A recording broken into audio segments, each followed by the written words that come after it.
please understand one thing. If you look at the notes below here, for those of you watching on the replay, that is, you will find out that there are 2 times, 00 to something and then something onwards.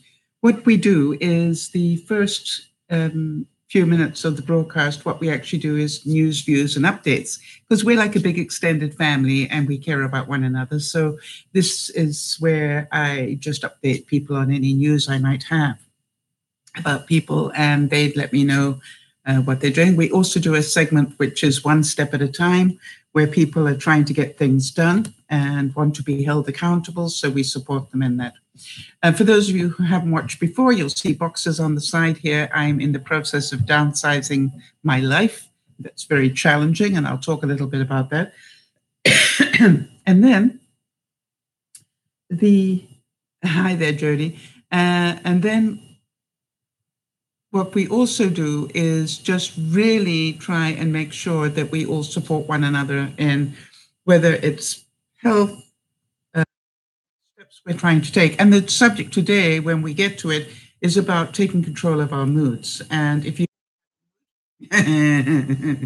believe me, I have. If you've ever had a mood, this is the place. I think when you understand moods better, hi there, Jamie and Beth. When you understand moods better, then you understand that not taking control of your moods can lead you down a slippery path that really isn't worth it. And I know I've got a lot of people with a lot of experience of moods.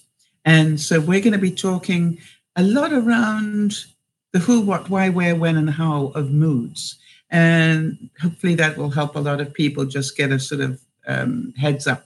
For those of you who have not watched broadcasts before, very occasionally we use some jargon, some fancy words that mean a lot to us, but may not mean a lot to you. One of them is mop.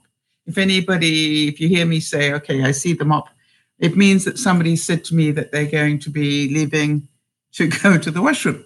And the reason that came about was because once in one broadcast, I asked, has anybody got a mop? Because if not, I need to leave the broadcast. And it's sort of stuck ever since. The other thing is you may hear me talk about a 2x4. And hi there, Erin. And the reason we use a 2x4 is when I'm hearing or watching something happen and I'm going, there's a bit of reality that needs to be had here. In other words, this person's a little bit in Disneyland and not dealing with reality, then I will ask permission to hit them with the 2x4. And that basically means, can I tell you what I believe to be the truth of this issue? And I'll nearly always, ask first. And I say nearly always, there are a couple of people in the room that I know they would want me just to go ahead and do it, so I don't waste a lot of time asking them. They've been around a long time. And as Erin says so many times, right, she's got calluses from her 2x4s. Erin, I just really wanted to give you a heads up.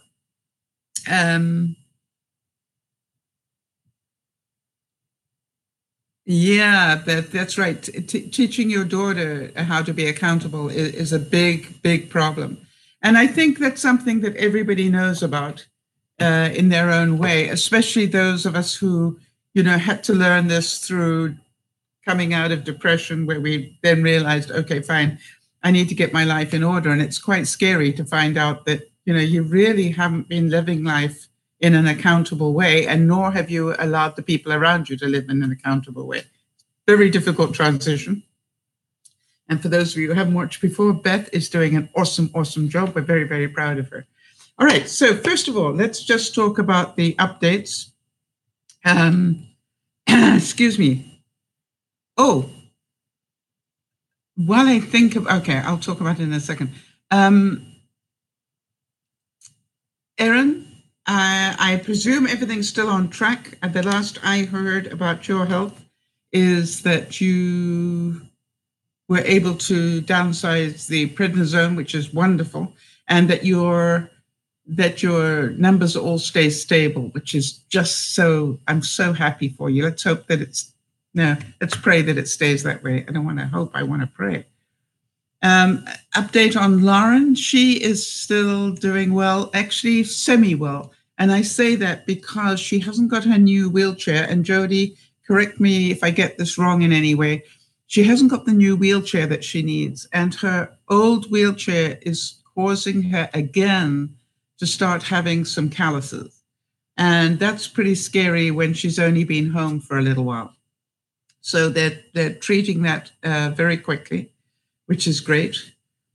Jody, Jody is doing an incredible job. I really want to say that if anybody deserves to be in a mood, it would be people like Erin and Jody and Lauren. But it's really funny. Hi, Amy, welcome.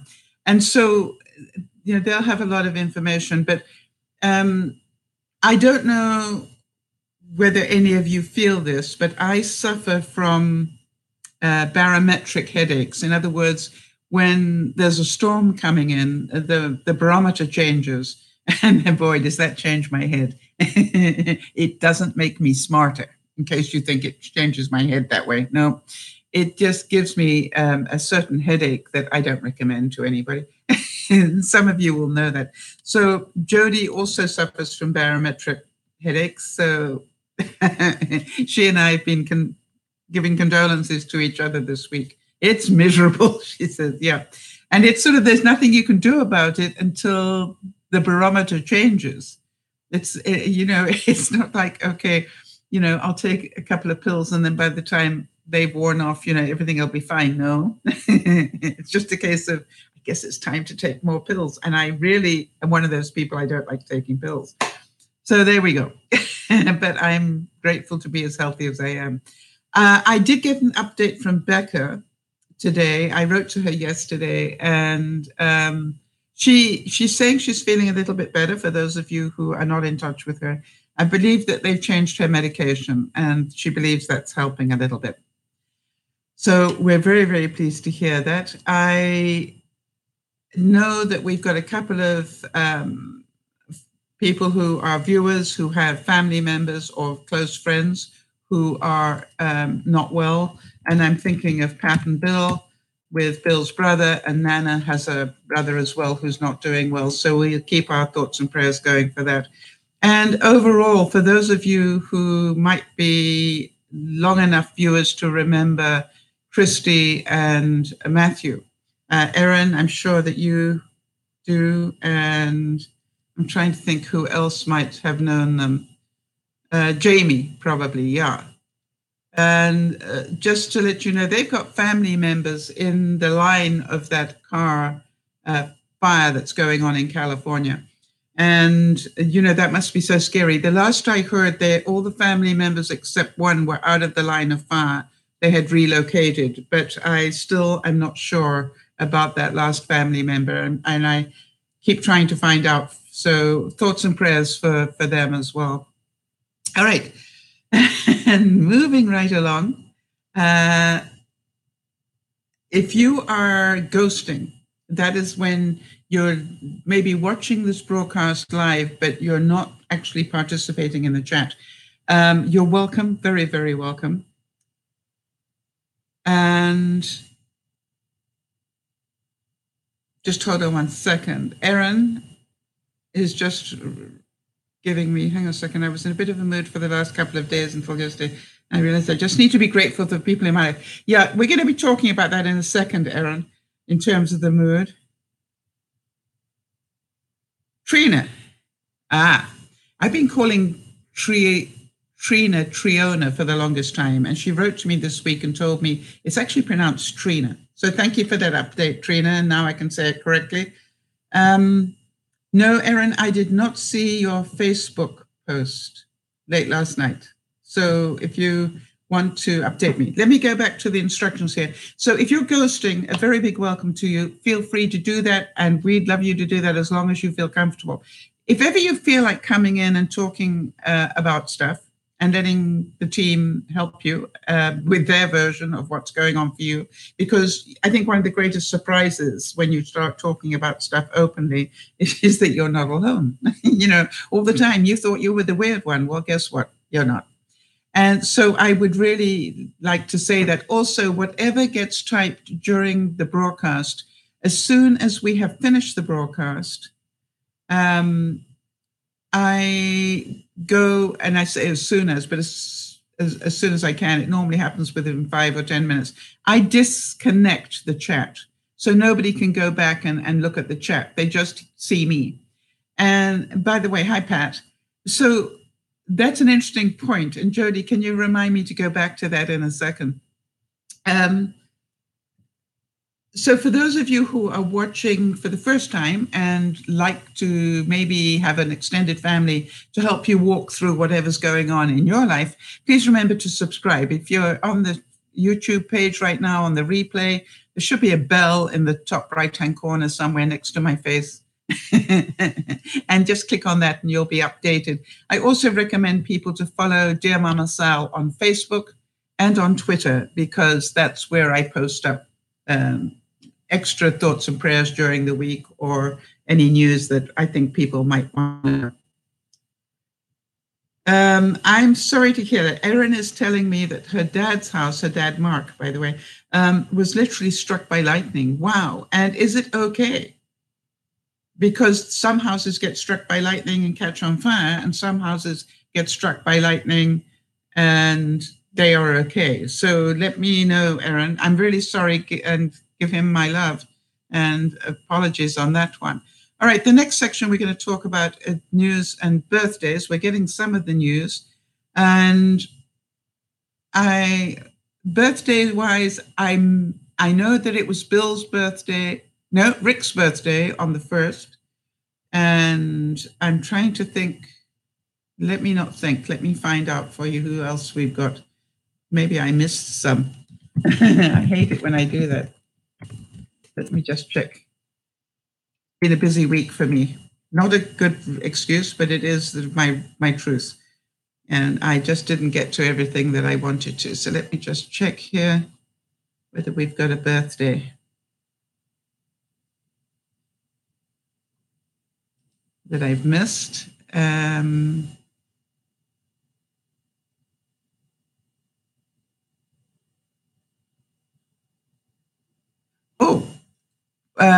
I haven't heard from Andrea, but she was due to have the C-section on the 31st, and I haven't heard, so I need to get hold of her, please, Jody. Just put Berlin. That's what I know what Berlin is about. We missed on the 1st, Erin's anniversary of joining us. I know for some reason I've got that in my notes. And this coming week, the birthdays that we have are Emily, the original M, not the one in Ireland, but the original M. For those of you who met the original M, you all understand why my voice changed. Good. I just need to tell the rest of you, she has a bit of a toot, a great one. And it was her birthday. And then it's Sophia that I know, her birthday will be on Thursday as well as Emily.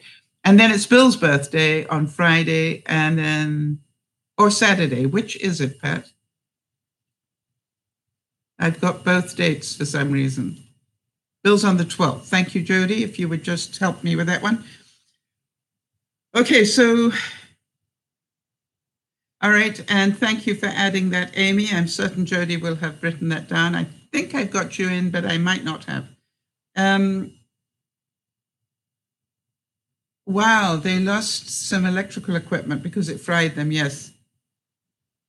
Wow, Erin's saying that on her daddy, when the lightning struck, he actually felt the electricity go through his body. And his laptop was on his stomach. Wow.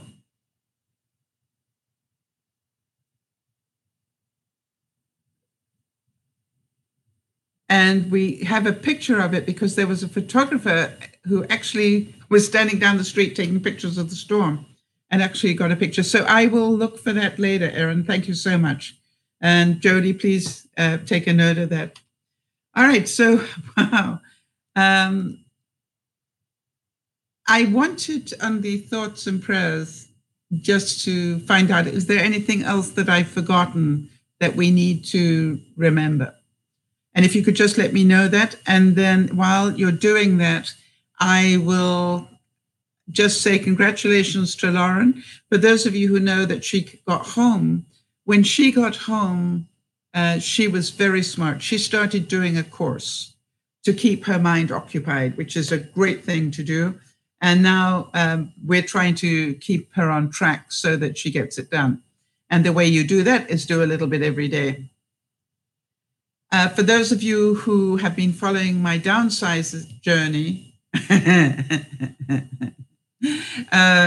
this is an interesting one. I have now started dismantling some of the units that I have in my living room and dining room, and my living room and dining room beginning to echo. But I need them down so I can get them into the garage and away. The other thing is I went to visit Cedar Cottage, as I call it, to have another chat with Jerry there. And I will be going back again on Saturday. And then we're getting very close to actually doing a deal now. So I thought I'd let you guys know that. All right. So I'm going to put down a time check of 16 minutes. We are going to be talking now about, can you control your mood? Because it was really funny. It came up yesterday. I was talking to one of the viewers, and what I asked them was quite simple. My question to them was, does your action control your mood, or do your moods control your action? And so I wanted to ask that question of you, the viewers. What do you think about that? From your own experience of moods, do your moods control your action? Or do your actions, or lack thereof, control your moods? So what do you think? Trina says big sigh when you said that. Is that a big sigh like, uh-oh, there's my 2x4? Or was it a big sigh of relief because you could relate to it?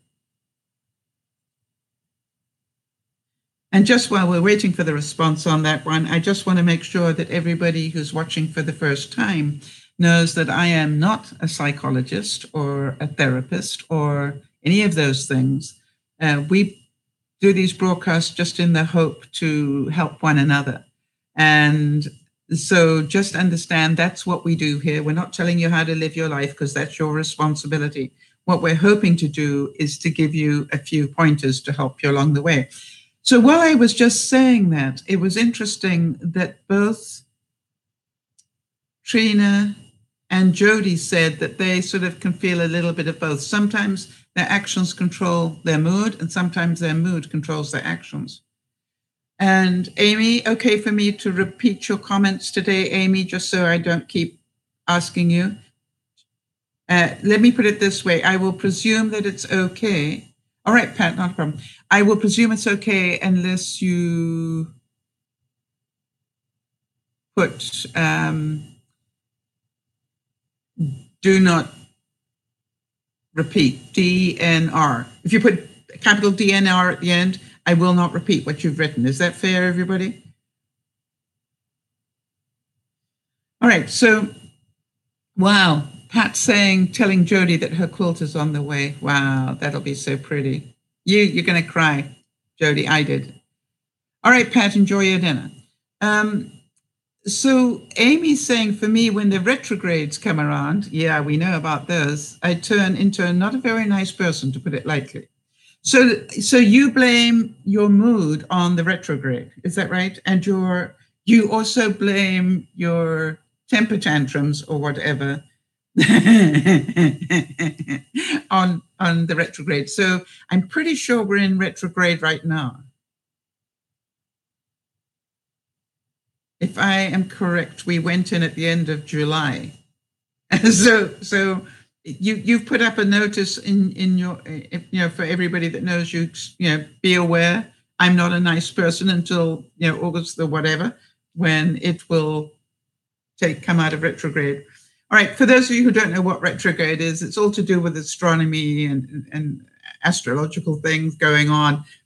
And when Mercury is in retrograde, in other words, it's moving away like that, apparently the life gets a little cranky. And some of us more than others. And I say that because it is amazing. And by the way, for any of you who don't believe in those astrological sign things, I've got a great story to tell you. Hang on a second, let me see. Now, Amy says, no, I take full responsibility for my temper tantrum. And fits. But when it comes out of nowhere, then that's when the retrograde takes effect. Yeah, I understand that. And Trina's saying, eating bad food, also lack of sleep, and time of the month. She gets really nasty. Hi, Sakura. Yes, and that was part of my questioning I was going to start. So this is good input. So yeah, Amy, so for you, you are aware, even though, and good for you, even though you can see that you are totally responsible for your actions and moods and everything else, you have noticed that when Mercury is in retrograde. Now, some of you from watching previous broadcasts will hear me every now and then say, Jody, please could you check, are we in retrograde? Because I will have found out, and I totally relate to it, Amy. I will have had a reaction to something that was really above my usual reaction, or things were going wrong more than usual. And I'm going, okay, are we in retrograde? So yes, Amy says she's what's called a sensitive. I'm also fairly sensitive, but also fairly practical. So it's an interesting combination. Yes, and it's called having no boundaries, Amy. All right, so what Jody is adding here, and I wonder if any of you can relate to this, that her mood gets impacted by the lack of sleep. And I'm really working hard this week, just so that you guys know, and I have been for the last couple of weeks, to improve the amount of sleep I get from about 5 to 6 hours. I'm up to an average of over 7 now. And that's forcing myself to turn down the electronics, turn over, and go to sleep. And in fact, some days I've just closed the laptop, like now, you need to stop this and, not do that. It doesn't matter that I'm retired. So Sakura is saying she gets moody when things don't go right. Do any of you relate to that?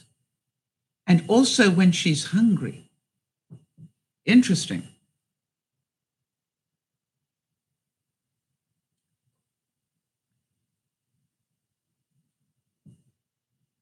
And is there a difference between being moody and being angry? Think about that. All right, so Beth's saying her mood is affected when I can't get all my chores done. That's your perfectionist, Beth, yeah. In her mind's time frame, she has a very, very strict ruler of her in her mind, I can tell you.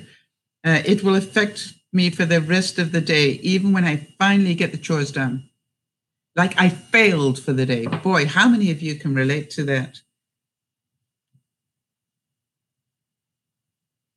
And Sakura is saying, I like this one, that her husband has learnt to feed her immediately when she says she's hungry, because he knows what comes next.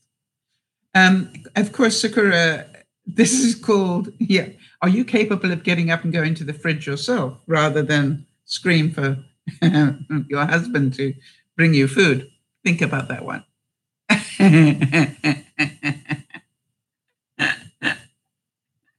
All right, for those of you who are perfectionists, you do understand that being a perfectionist is a self-inflicted wound. All right, I say this time and time again.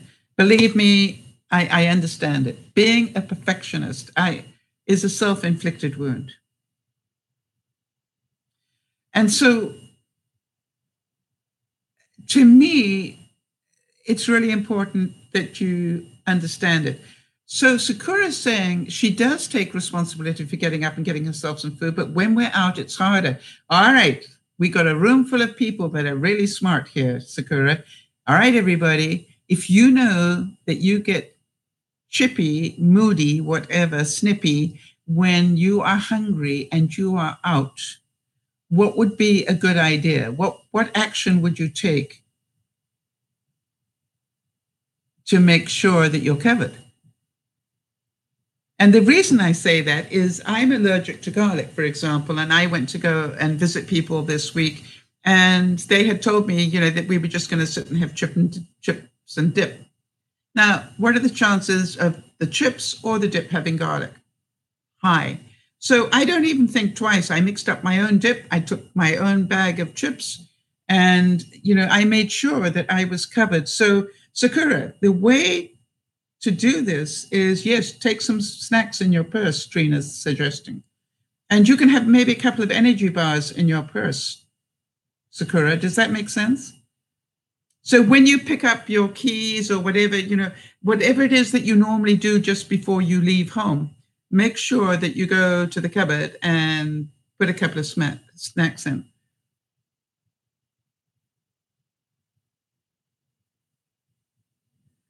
Yes, and all right, now I can tell you one thing, Sakura, that a friend of mine does. A friend of mine actually keeps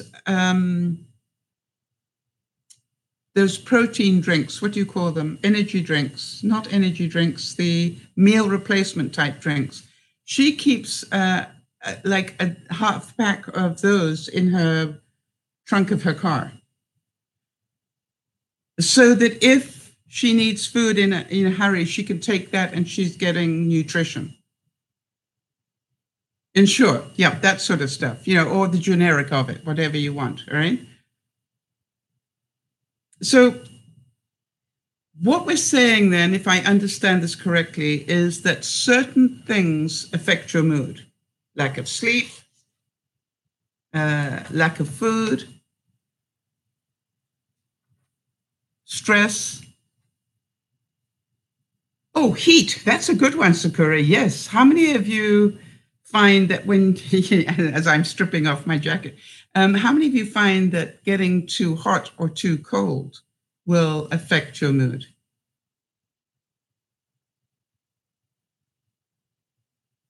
And Beth is busy running a narrative here. We're trying to teach Beth that she maybe does a little bit too much for other people. And she's just running off what she's been up to this week, looking after her daughter.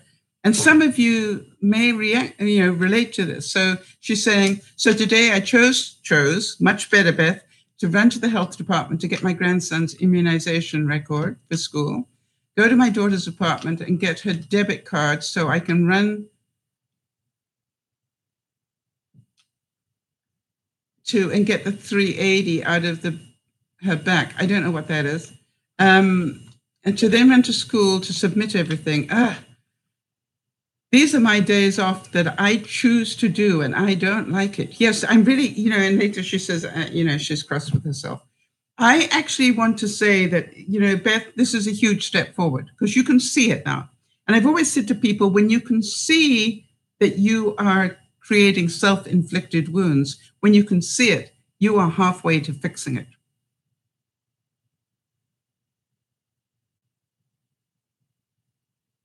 Yeah. Trina's saying, have a you day, Beth. She's saying, tomorrow I've told everybody in the family I'm going to read my book on the beach alone. So there is what I added this, so there. Yes, Beth, and that this is the main thing. When you can see it, then you can start slowly working on new ways to fix it. And I'm certain a lot of people relate to it, and we all do it to some degree. I think you do it just a little bit more than most. That is my sense of it all. So the question is, who in the room gets moody? And I'd like to suggest from the input that we've had, everybody.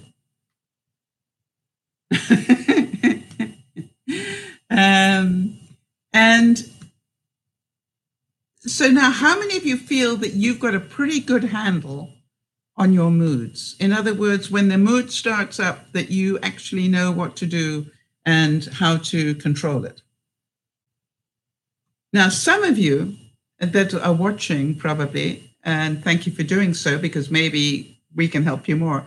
But some of you in the room understand that feeling of having a mood, and we'll talk about what it feels like, really is just a huge large sucking sound to give you an excuse to do nothing.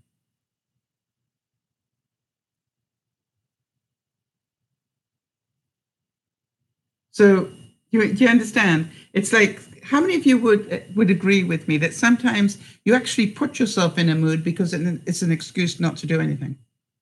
Think about that one. All right, Sakura is saying that she does her best to breathe and pray for help on that. All right, and the breathing that we talk about is when you start to get into a little snit, just really take control of yourself and breathe in for 5, hold for 5, breathe out for 5.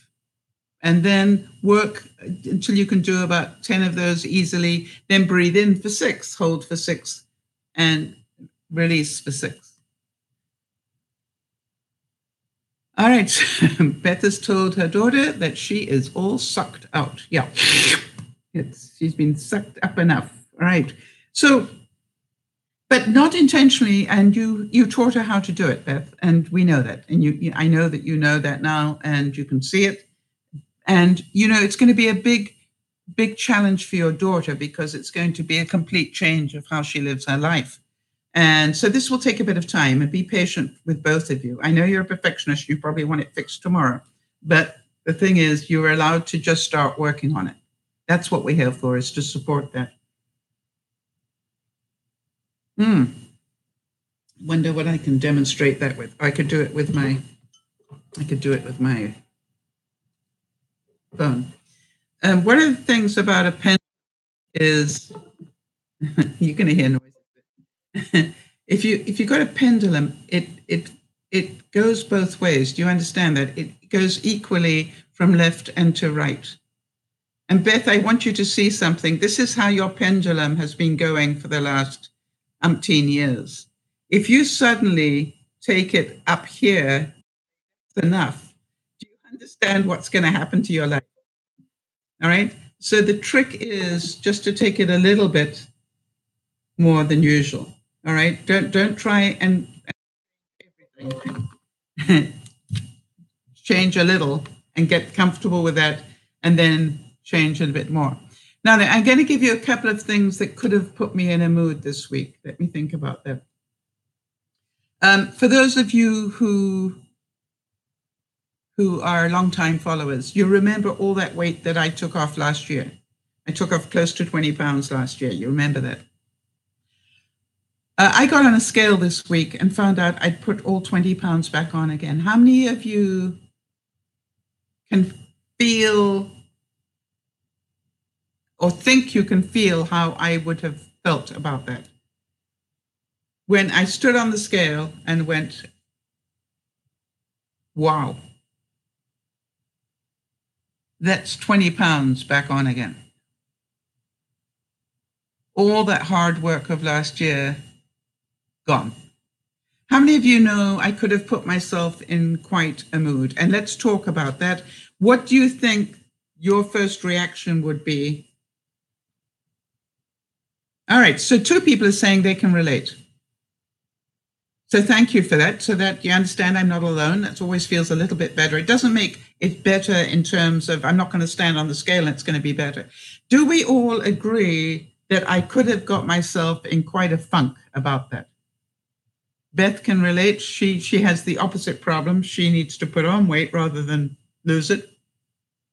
But do you understand? I could have got myself into a real funk about I am a loser. I put on all the weight again. Da da da da da.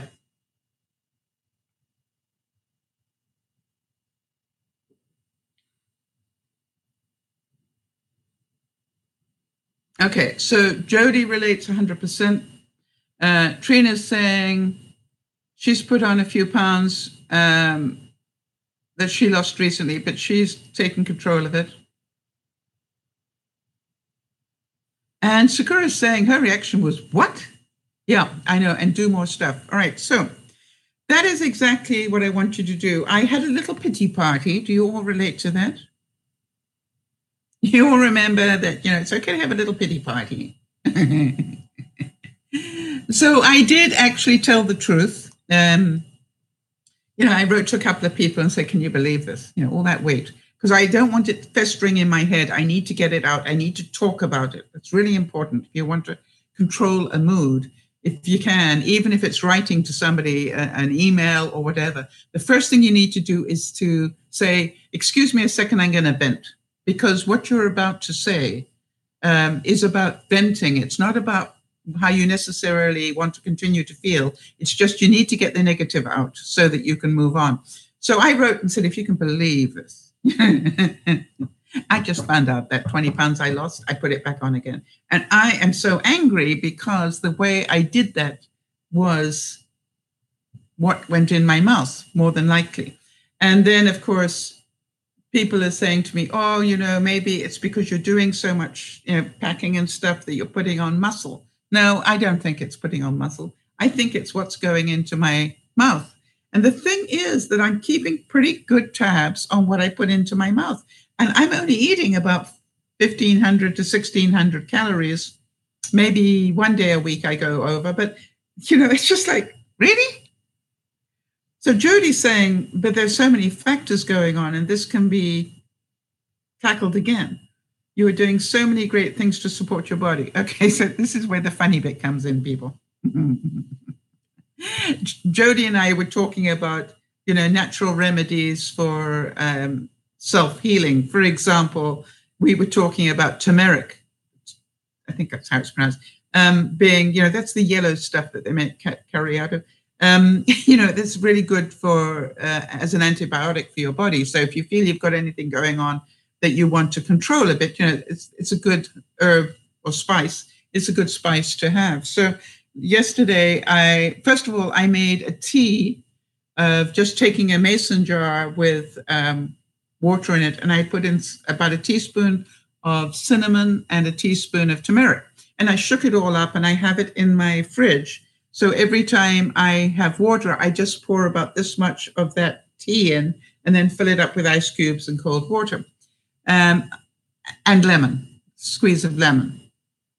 So that's a lot of good stuff that's going into my body that will help keep my immune system up. I think I'm right on that one, Jody. That sort of boosts your immune system when you're doing that.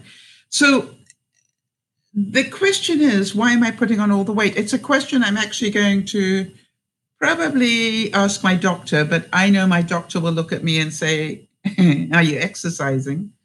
And the answer is, I'm getting about 5,000 steps a day in, and that is nearly double what I have been doing. So I'm improving. Anyway, the joke is I want to go back to this turmeric thing. So last night I decided I'd make myself a casserole of different root vegetables or different vegetables. Basically, I had potato, I had sweet potato, and I'm doing this because I had it on a mandolin. You understand, my body automatically starts slicing it on a mandolin. So I had potatoes, and then I had sweet potatoes, and I have carrots and celery and zucchini and eggplant. Okay, and I just kept going in layers of all this lot. And an onion. And then I put lots of pepper in, and then I took a teaspoon of turmeric and threw it over the top. And over the top of all of that, I took 1 can. Oh, yeah, and peppers. That's right, Jody, you're right. I put yellow peppers in and red, I think.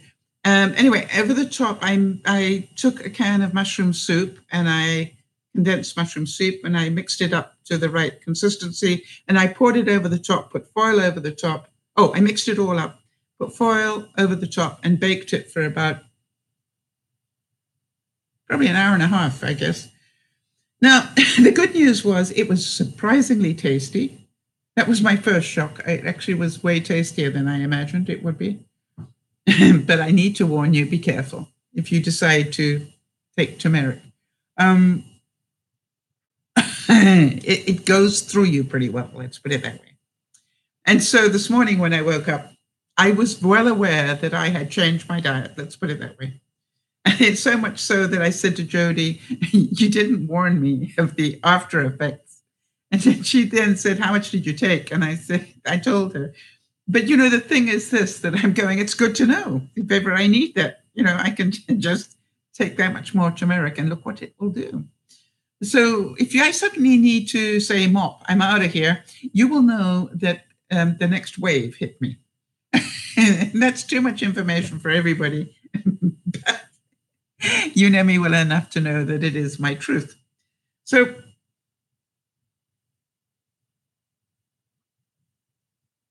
do you think that your mood, that people can see your mood? Do you think it affects your body language?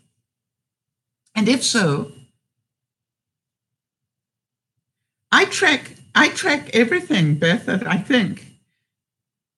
I take carbs, but I do track them. Yeah. Oh, Amy's saying she's found that fresh mint does the same thing. That's good to know. So if you actually have fresh mint in a salad or something, that's very tasty, by the way, just the mint leaves in a salad. So that's good to know. And it's, it is good to have those things into your diet that do that. I mean, it certainly, it must be healthy for your body to do that every now and then, just not every day, I would think. You drank mint tea. Yes, mint tea is really tasty. All right. So I was trying to think of the other thing that I did this week where I could have got, oh, yeah. I realized when I went to go visit Cedar Cottage, as I call it, the place I'm thinking of buying, that the fridge in the unit actually is much smaller than mine.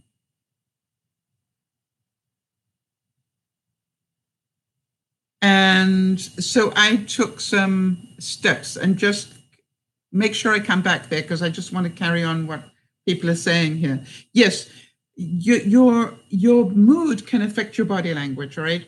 And so Sakura's saying that her dentist reception asked me what's wrong. And we, we're not even that close, but she could see there was something wrong. All right, good. Beth says, everybody knows when I'm stressed, I get quiet and shut down to hide it. Yeah, and that's the biggest red flag for everybody, Beth. When you are not messing with everybody else's life, they know you're in trouble, right? And Sakura's saying about the mint, she just puts 1 leaf of mint in water and it's amazing what it does. That's a really good idea to get that. How many of you grow your own mint? Or maybe have some in? Now, the question I would ask is, does dried mint have the same effect? Or is it actually because it's the leaf that it has that effect? No, if you have it in water, then it would be the mint itself. So it'd be worth trying some dried mint. I'm going to try that this week, see if it works. I'll let you know. So what I realized was that if I buy this place, I'm going to probably be halving the size of my fridge freezer. How many of you remember my beautiful fridge freezer? I've got one of those big double doors. Open it up, all the bells and whistles and lights come on, and you're waiting for the orchestra to play because it's just like somebody opening up a theater. It's it should have music to it as far as I'm concerned. And it is an amazing thing because when I looked at the size of the fridge freezer, it's less than half, I would say, of mine. So what I started to think about, and I'm a problem solver, one of my gifts in life, that I started to think, how am I going to do this so I don't feel that hit so hard? You drooled over my fridge freezer. Yes, I know, I did too. When I first got it, it was a big luxury for me. And when I first got it, I want to tell you, I just went, wow. So here's the thing. I'm used to having a lot of stuff in my fridge freezer because I got a lot of space. And I just thought I'd let you know, do you think I could have got a little bit panicky about, how am I going to do this? How am I going to do this? And I went, you know something? Why don't you start practicing now? And the way I've started to practice, don't laugh, is so that I don't get all stressed out and it's not fair, I'm going to lose my fridge freezer. What I've started to do is to train myself not to use so much of my fridge. And what I'm doing is, the big gallon jugs of milk? I'm putting my empty ones and my big gallon jar of distilled water I use on my CPAC machine.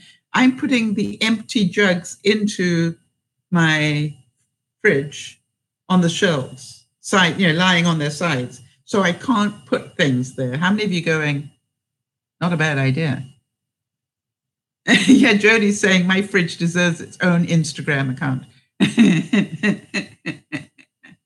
I totally agree with you. It's a great freezer. And the other thing is, and so that's how I'm starting to do that. Now, the next thing is, some of you know, I have got a 3-level freezer underneath it, and that is packed. And by the way, I have another fridge with a freezer in the garage where I don't use the fridge. I use that fridge if I'm having people over and I want space to do things. I'll put things I'm preparing into that fridge overnight so that I don't have to move things around in my own fridge. Does that make sense for everybody? But now I'm going, and that's got a freezer in it, and I keep some of my Sunday meal type roasts in that freezer. So I'm going, I now need to be able to cut my freezer space down by definitely at least 3/4. And that's very difficult to do. So Beth, you're learning how to do your thing, and without getting everybody upset and everything. And I'm starting to do the same. Yeah, Trina's saying, have I started using up your freezer food? Yeah, of course I have, but I still buy. Well, Jody, that's what I thought. How can I do this so I don't get tempted to fill it up again? For example, you see, that's the way I've been downsizing and staying in a positive mood. It's about, you don't have to lose everything. It's just a case of, if I, as some of you know, I'll take a cubie of stuff and I'll go, you're allowed to keep half of it. Which half would you like to keep? But what's happening is, if I definitely do the deal on this unit that I'm looking at, I will need to halve every cubie again. But now I know how to do it. I put everything on the bed and I go, okay, you get to keep half. Which half? And one set goes away and the other set goes in. And I'm learning to do that. The thing that worries me is I probably am going to lose a lot of places to put my cubies. But you know me, I'm going to make a plan. I'm working on that. I'm working on it big time. So,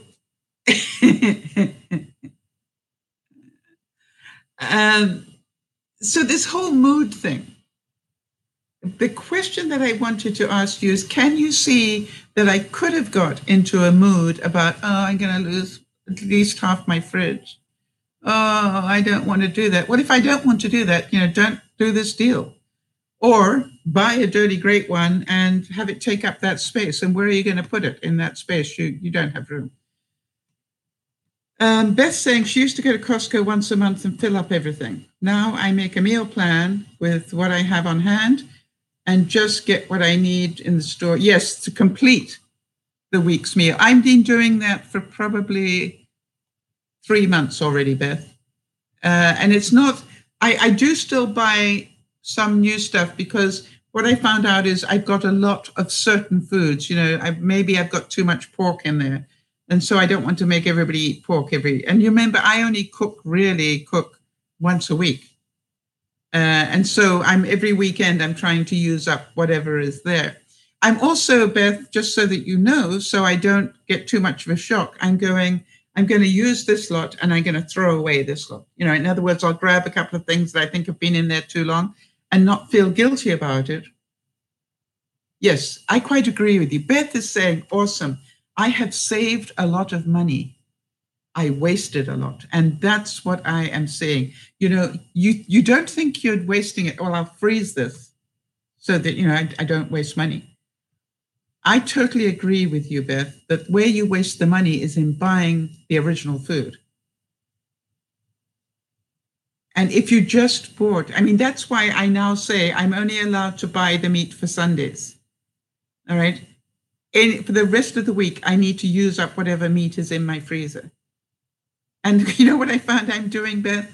I just don't eat meat as much. It's just like, it's really strange. The other thing I found, Beth, and some of you may have found that as well, I've taken some, I've got a lot of mason jar meals that I've got in stews and stuff like that. And what I'm doing is I'm taking the mason jar, putting it in a blender and making soup.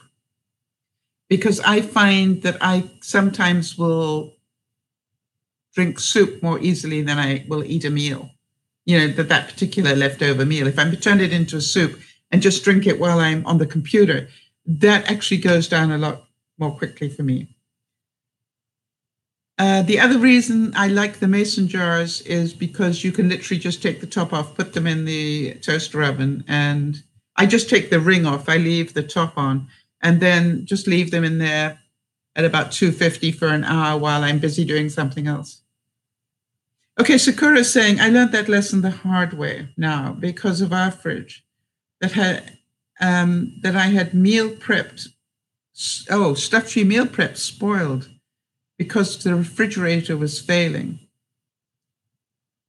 And now that's made her look at how she buys food. Yes, now, I know that Trina is in Ireland.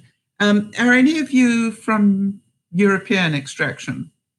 Or, that you lived in Europe for any time? Because one of the things you'll find out in this, lots of other countries, we keep an incredible amount of food in our kitchens. Whereas in most countries, people walk to the store every day and buy the vegetables and fruit or whatever that they need for today, not for the week or for the month. Jody's saying, I had a tendency to overestimate the amount of food we needed for the week. And she's also got a lot better in planning every meal. Yes, and that's what Beth's trick is as well. So this is why I'm saying to you that, and by the way, when you throw out food, does it make you feel badly? Do you feel wasteful? Do you feel, gosh, there's so many hungry people in the world and I'm throwing food away?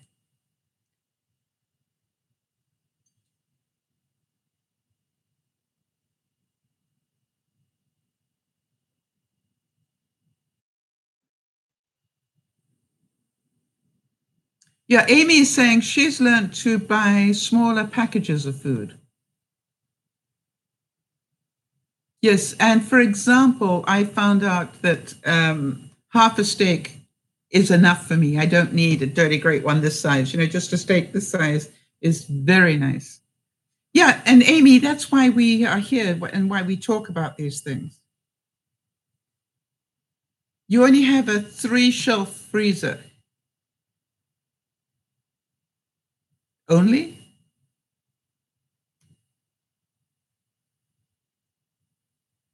Okay. I prefer Steve. I can't remember your name, and I'm really sorry, but I can remember who you are. And I'm delighted you stopped in to say hello.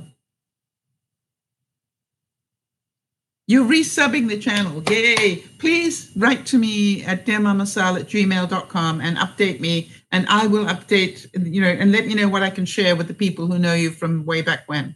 Real name is Kerry. Okay, yep.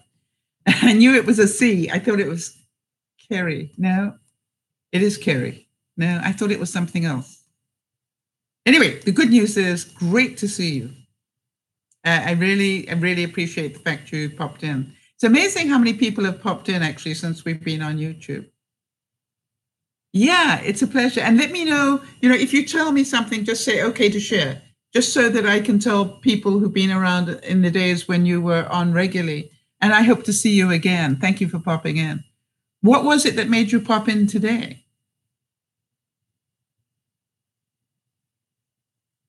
That always amazes me when people haven't been around for a while and suddenly they pop in, and I go, there must be a reason why they came in today. And yeah, she awesome person.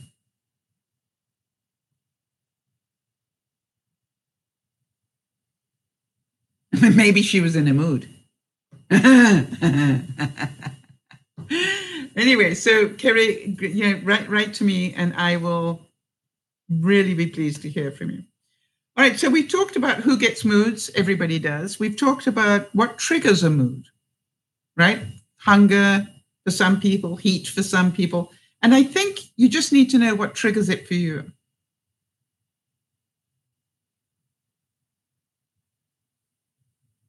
Ah, you just thought of me. Your ears were ringing. Well, I'm delighted to see you, Kerry. And definitely, and here I am. And there are still people that come in and out, Kerry, that will remember you from way back when. You go back a long way. Were you at when we were on Blog TV? And by the way, I'm scared to hex this, but have you noticed we haven't got the trolls today? Yeah, I thought you were that far back. So that's nearly 6 years ago. Actually, it is 6 years ago at the end of the month. Do you realize that? No, I started Blog TV in September, but it'll be 6 years in September. I started DearMamaSal on the 25th of August at 10:30. That is the turmeric. At 10:30 at night. Apparently it comes up and down.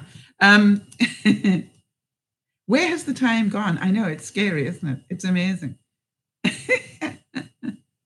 All right, so we found out what causes moods, and it's different things for different people. And so just know what causes a mood for you. And the thing that I say to people is the quicker that you catch the mood before it takes hold, the better, right? How many of you have noticed that? If you can catch it in the first couple of hours and go, you know something, I'm in a mood. And take accountability. I am in a mood.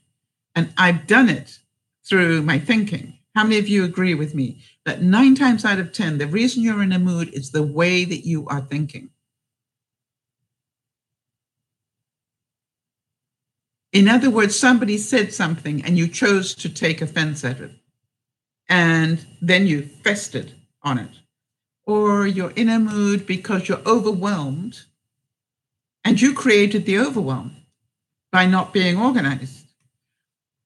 So you go down all this list, and the thing is, when you go into a mood, you punish everybody that knows you.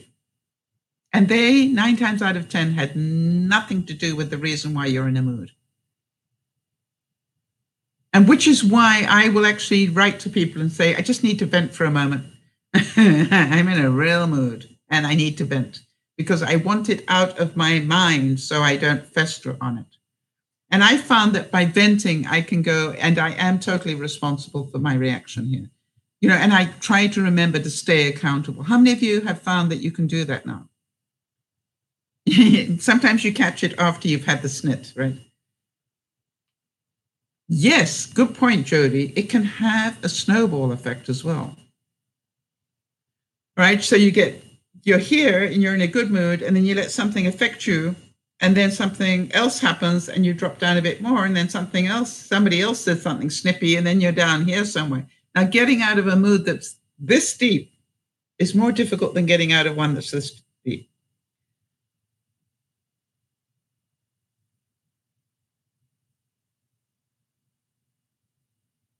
Yes, and I'd like to suggest that, some of you, if you've ever been through any recovery programs, some of you will find out that that's why they encourage people to talk. Because if you can share it with the room, then you are, you get to own the stuff better. And other people can relate to what you're saying because they do the same thing. And so that's why it's an important thing to do. And we have, for example, a number of small support groups of people who are working on different issues. And the whole point about doing that is because you need a group of people that you can just tell the truth to. Like, I put on 20 pounds. How did I do that? Has something to do with ice cream, Portuguese buns. I mean, I could probably have a whole list of stuff, right? And not getting outside and getting a good exercise. So, I can take responsibility. So I wanted to ask if any of you find that your mood is location related. Do any of you find that certain places put you in a mood? And that we're talking a negative mood, and we'll get on to positive ones, but how many of you found out that you can go to certain places and it will actually affect your mood?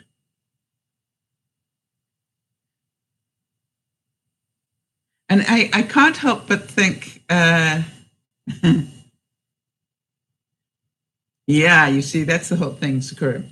Certain people do that to me. How many of you relate to certain people can put you in a mood? And that's why a lot of people don't go out and hibernate, is because they don't want to deal with those people who make them angry. But the truth is, you get angry when you are faced with certain people. Do you understand the difference of that one, Sakura? They don't put you in a mood, right? You put yourself in a mood when you are near a person like this. Trina also agrees, some people. But the truth is, you understand, we do it to ourselves. It's a self-inflicted wound. Whenever we have a mood, I want you to say, this is a self-inflicted wound. What did I think that made this happen? Beth, I love your honesty. Beth saying, for her, one of the things is she's afraid to confront conflict. She doesn't want to confront things because it maybe creates conflict. Am I right, Beth? All right, Sakura is saying she's got a family member that anytime she's around, she's angry. Because he's taking money from her mom. All right, and Sakura, that's your mother's right. If your mother doesn't see that, that's her business and it's her money. Right? You need to put a wall up. I will no longer allow this to affect my life. If my mother is stupid enough to not see what my brother is doing, that is her issue, and it's her money to do with as she pleases. So, Sakura, can I ask you some questions around that? Because it's going to help a lot of people, but I just want to make sure I can ask you some questions.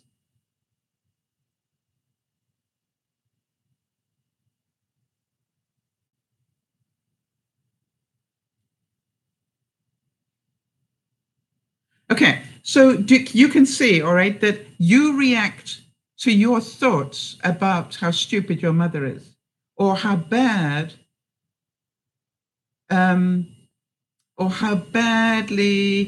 your brother is treating your mother. Hi, Alejandra. Welcome. Where are you from? Yes, and Alejandra is saying it's all about how you respond to the situation you're in. Yeah, that's exactly it. So what I'm saying is that whenever you get in a mood, I want you, sometimes it's easier to see it in somebody else than it is to see it in yourself. But it's always a reaction, a negative reaction that you've had to something going on. Like this person is so rude, and that puts me in that really makes me angry. Well, who got angry? Who was the person who decided to let those thoughts rule their mind? This person is probably happy as your mood does not affect them unless you verbalize it. And then sometimes they'll go, what's your problem? Yeah. So listen, let me tell you a story from my life. And maybe some of you will relate to this. Beth will, I'm sure. I play an online multiplayer game.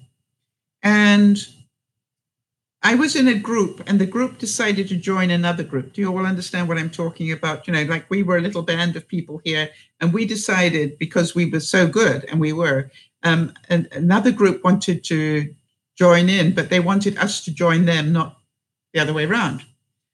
Hi, Pasa. And so, Pasa dos. No. I don't know how you say 30.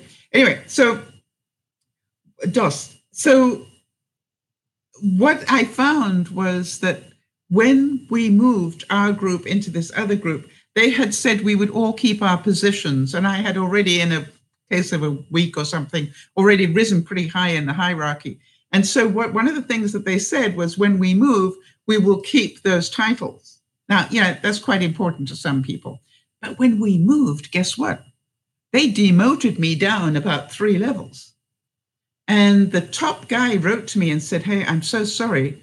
They had originally said that they would do this. And you know what I said? Not a problem. And I said, it's not a problem, because they're going to be forced to promote me back to where I deserve to be. Beth, you will relate to that, right? Because if you're good on those games, you automatically end up getting promoted, and pretty fast. And you can imagine, they don't know that I'm about to be 71 or whatever. They just know I'm a player that works their heart out. And I am I've been playing for less than 2 weeks, Beth, and I thought you'd be pleased to know I'm in the top 100 already. And by the way, being promoted twice with the new group already. You see, I don't have to get into a mood about it, because, Beth, can you imagine? I'm going, let's see how long it takes them to realize who I am. Yeah, I know, Sakura, I am amazing. You're right. I can't say you're wrong. But I knew Beth would relate, because she also plays the game. But it's like, and how many of you know that that's my story in my life? Whenever I join an organization, it's just because that's who I am. And Beth, that's why I relate to who you are, because you have a very heavy work ethic. And, people are bound to want to promote you. They don't want to lose you. But the point I was going to make was, how many of you know that in that instant when I found out I wasn't at this rank, but I was down here with the newbies nearly, how many of you know, I'll read it in a second, Beth, how many of you know that I could have got in a mood? Hang on, let me read Beth's comment from a co-worker, because she actually said, yes, isn't that true? This is something we need to discuss, Beth. Good point. And I'm going to read it. Beth said, and I'll carry on with the story while you guys are reacting to this. Beth said, I got a negative reaction from a co-worker because she actually said that there was something wrong with how happy I am when I'm working. I have to work with her on Saturday. Just the two of them together. How many of you relate to that one? That people get angry with you because you're in a happy mood, because you're not having a snip, that you actually enjoy work. People get really upset with that. Lobster story, for those of you, right? This is the story where people want to bring you down to their level.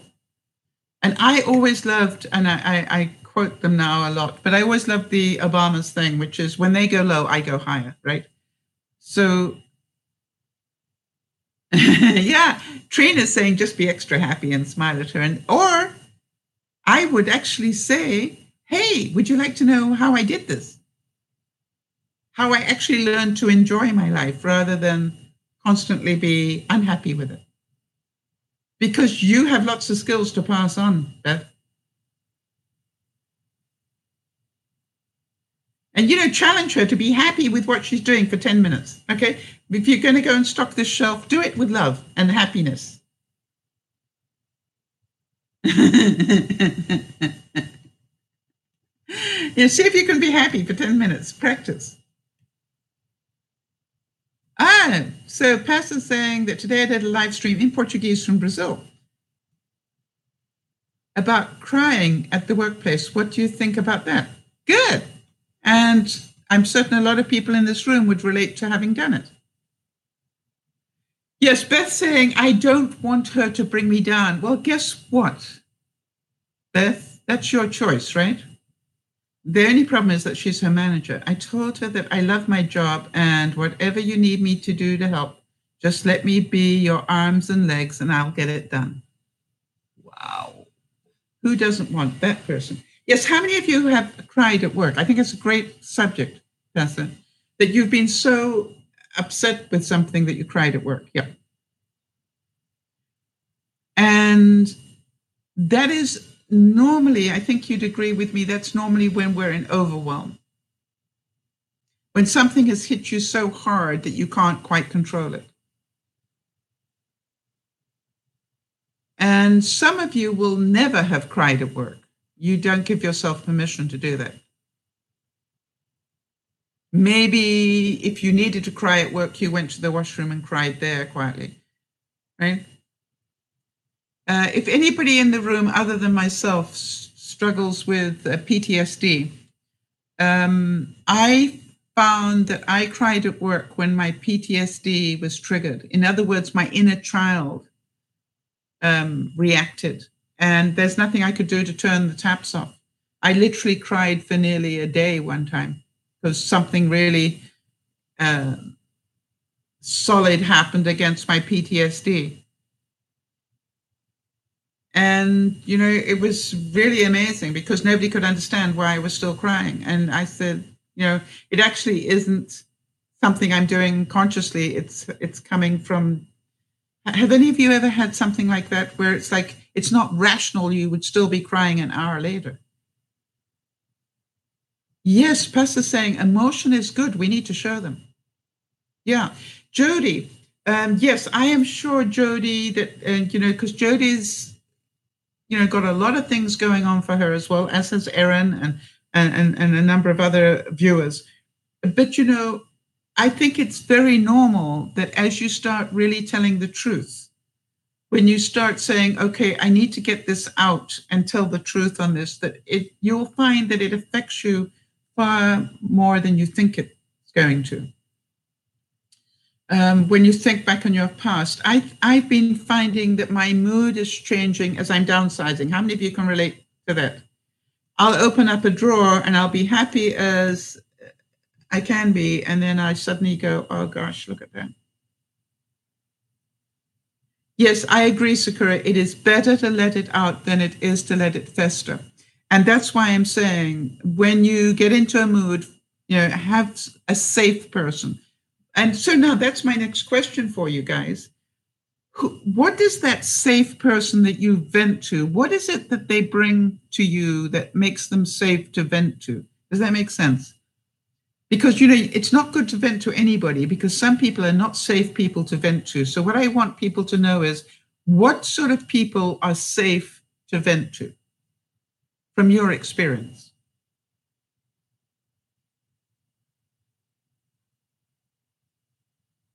Okay, so Jody's saying that it makes sense that I get emotional when I'm downsizing. Yes, and I'm aware of that. So, and Amy's saying it's safe to vent to me. Thank you, Amy. I appreciate that.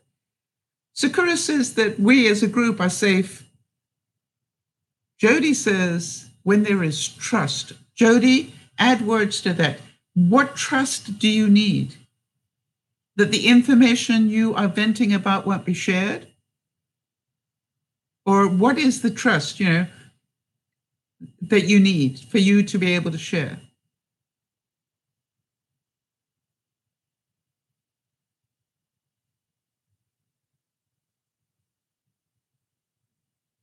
Yeah. Trina says she has different people in her life that she can share with. You know, luckily for her, husband, sister, friends. Not all of us have a husband or a wife. Not all of us have brothers and sisters. They probably have them, but you can't vent with them because they overreact. And then that, by the way, that's one of the things for me. I want people who are not going to overreact to what I tell them. And then, you know, you've got friends and then pretend friends. Have you noticed that some friends are better than others? Yes, Jody, that there will not be judgment. That makes it a safe place to vent. That they don't try and fix it, right, Jody? So here's the thing. If you want to be a safe person for other people to vent, don't try and fix it. Don't try and do anything other than let them vent. And maybe say, okay, now that you've vented, what do you need to do to feel better?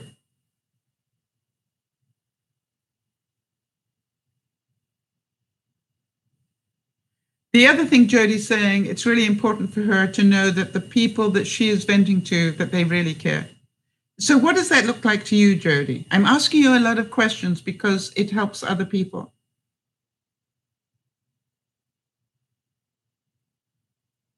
Ah, Beth, there's a learning moment. Beth saying, OMG. Oh my goodness. I am that person that people can't vent to because I would want to fix it. That is an enabler. It's not a friend. That's an enabler.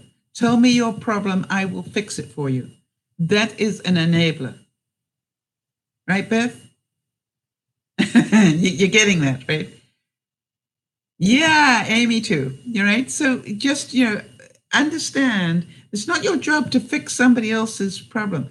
Beth, when you first came to the broadcast, did I try and fix you?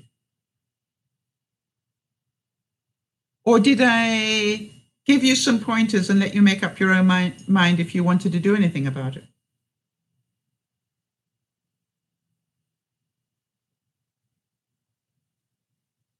No, I didn't try and fix you, did I, honey? I listened. And I actually, Beth, this is going to be a real surprising one. I gave you pointers, right? Yeah, Amy's telling the truth. She's saying, funny thing is, I can barely fix my own. Why am I trying to fix other people's? Nice one, Amy. Yeah, let me work on me first before I try fixing everybody else. So here's the thing, Beth, learn from this, all right? What I hope we did was we listened and we gave you some roadmaps that you might want to follow. We didn't demand that you did. You can't come back to the broadcast unless you do something. And then Beth saying, you allowed me to see myself as I saw you. Well, I've never seen you, Beth. Actually, I lie. You sent a picture. But, you're right. The child, the control freak, the let me fix everybody's problems, the perfectionist. I saw all of those because I've been there and I know what they look like. Good point, Beth. Jodi said, just like you said, listen and offer support in the form of asking how they can help or asking, how can I support you in this? Yes, I use that expression a lot. But most of the time, I just listen. But the words, how can I support you, is a really good thing to say to a friend, because what they will say 9 times out of 10, actually, I'm fine. I just needed to vent. It's like most people don't want you to fix it. Or if you think, Beth, this is an important one, if you think you're being set up to do the work for them,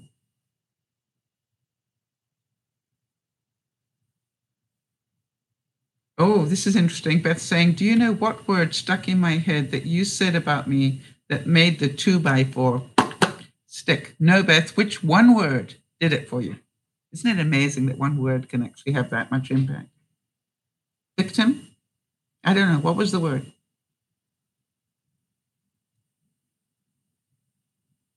Drama queen. Yes, I did. That's 2 words. Yeah. How many of you know you create your own drama? Oh, I've got an example of that, Beth. I'm trying to set up a meeting for myself and 2 different people to all go to the same place on Saturday.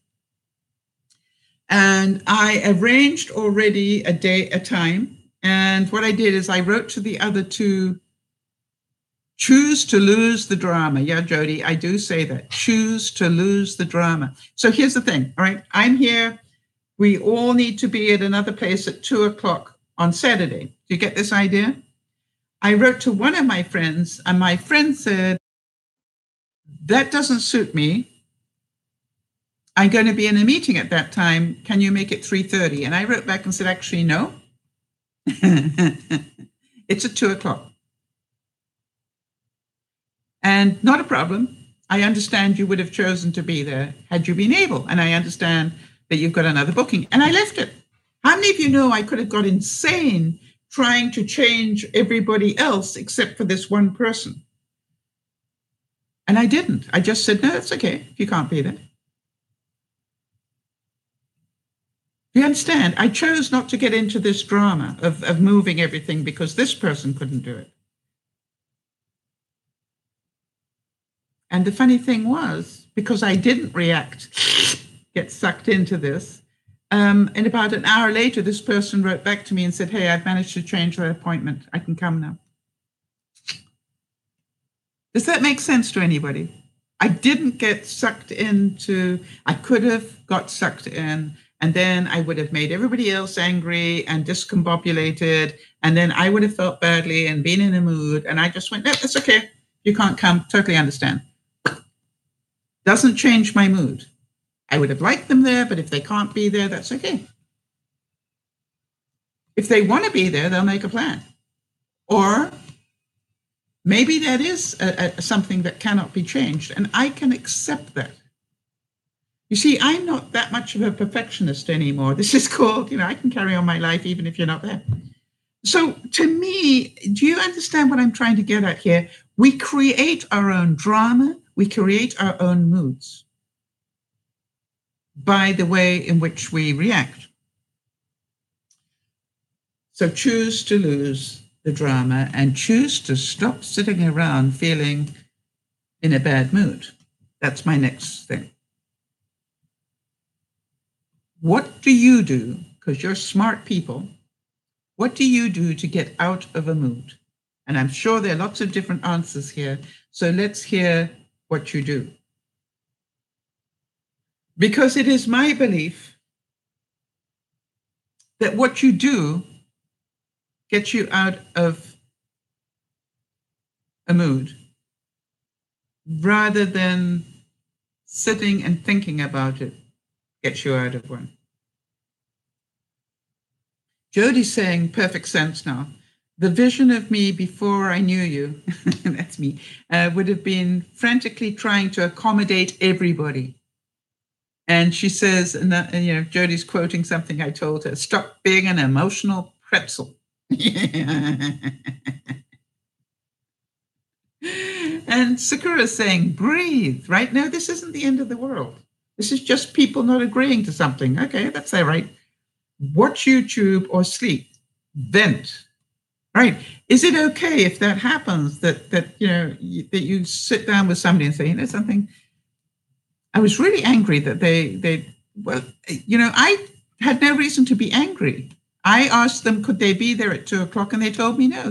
Why would I be angry? Okay, so Amy says, I've got a question that has confused me for years. How is it that I can tell her husband about something that upsets her, and I can have a reaction, but to him, it's no big deal? Good question. Okay, need the pen and the paper. Or do I still have the day that I drew that out for you? All right, so I need another pen. I'm just turning bits of paper over because sometimes I've still got it from the last time. Okay. All right.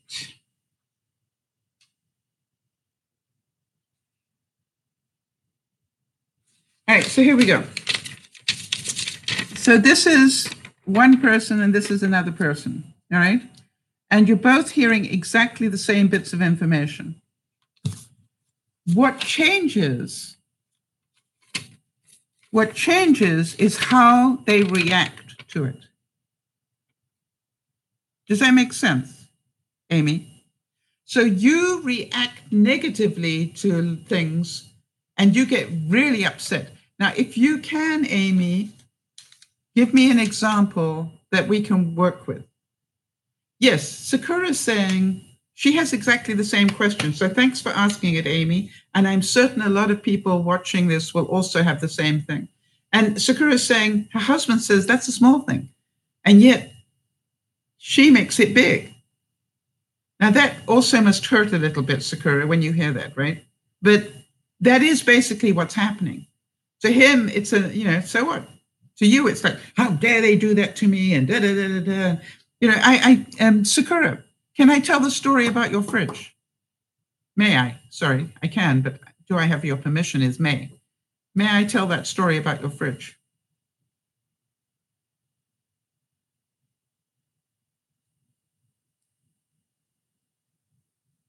Okay, so Sakura is in a rental apartment and her fridge failed.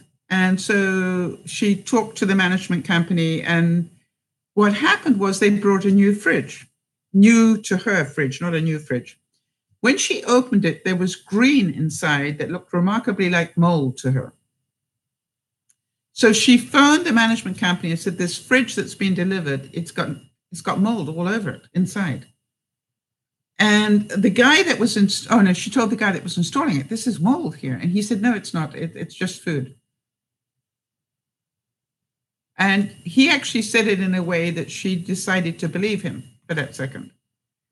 And what happened is, after she's been scrubbing it for a while, she realized this is mold, no doubt about it.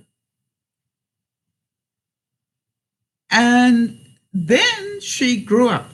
When I say she grew up, she just stopped being a victim to what was happening. And she phoned the management company and said, okay, whether you like it or not, this fridge has got mold in it and I cannot have it in my house. So I need it removed immediately.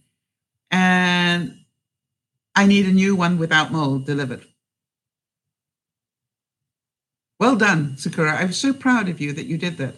And what they had to do was to give her keys to another apartment somewhere else that she could put her food in while they changed those fridges over.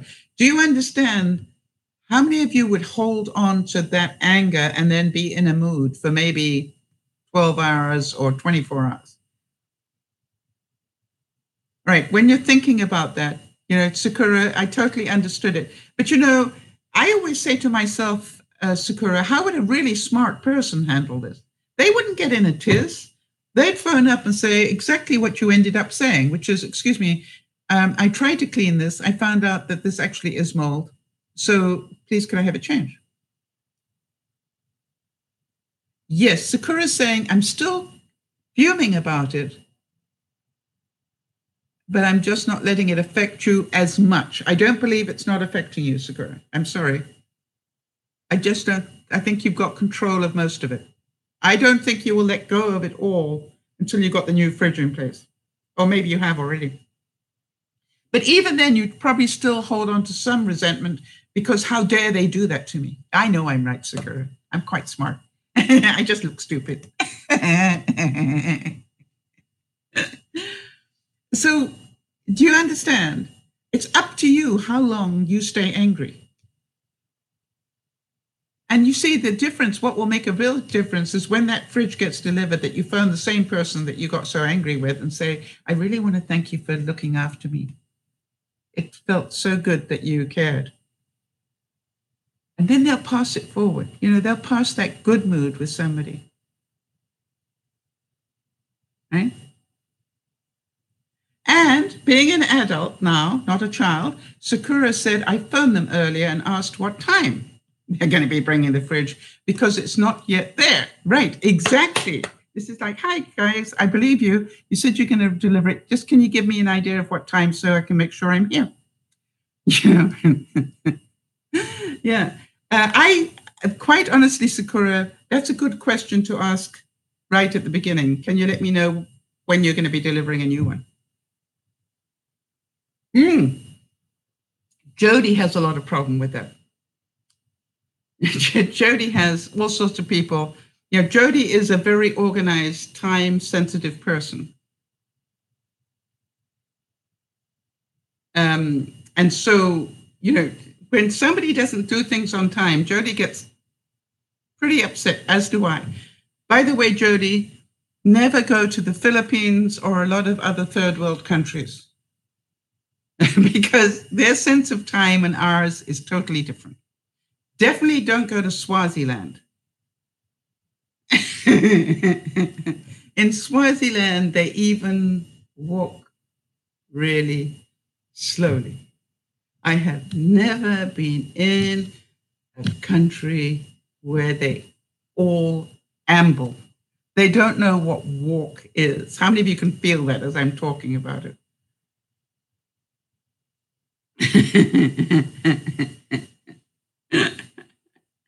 Yeah, you just call it Filipino time, I know, but it is hysterical. I mean, it really is.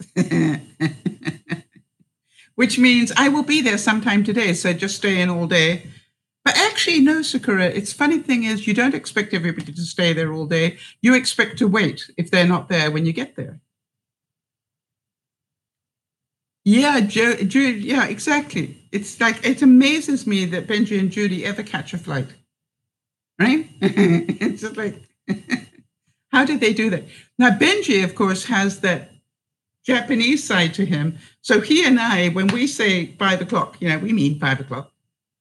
Somebody invited me over and said, 5 o'clock. And I said, that you just need to know, if you tell me 4:30, they said. I said, if you tell me 4:30, that's the time I'm going to be knocking on your door. You do know that. Are you sure you want me there at 4:30? And then he wrote back and said, no, make that 5. Okay. Right, so Amy's saying, okay, for example, I get upset about a situation that gets me triggered. Yeah, and then she's saying she talks to her husband and it doesn't upset him at all. Yeah, I totally understand that. He doesn't have that emotion about it that you do. So Amy, what you need to tell me is give me an example of what triggered you to that degree. All right, because that's what you need to deal with, is to stop the triggers getting that deep. How many of you relate to what Amy's saying? It's like, this is a big deal, and you tell somebody else and they don't think it's a big deal at all. It's like, how dare they not think my big deal is a big deal? That would put me in a mood, right? They don't understand how important it is. They understand, it's just not that important to them. This issue. So let's have some examples of that. Let me think about that. Yeah, somebody being late. For those of us who are time freaks, when we say 5 o'clock, we mean 5 o'clock. So if you're invited to dinner at 5 o'clock and you're not knocking on the door at 5, you're late. And people who are time freaks, being late is not something they have in their book of words, right? Amy says, oh gosh, Amy, I so relate to this. She said, I love him, but it makes me want to choke him. How many of you can feel the emotion in that one? What do you mean that doesn't trigger you? It's just like, yeah. Oh, can you guys hear me okay? Because apparently I've done the whole broadcast with my earphones on and I didn't plug them in.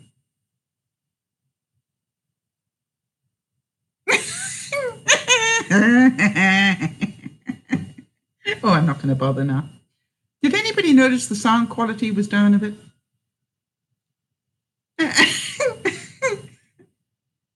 I'm not going to bother.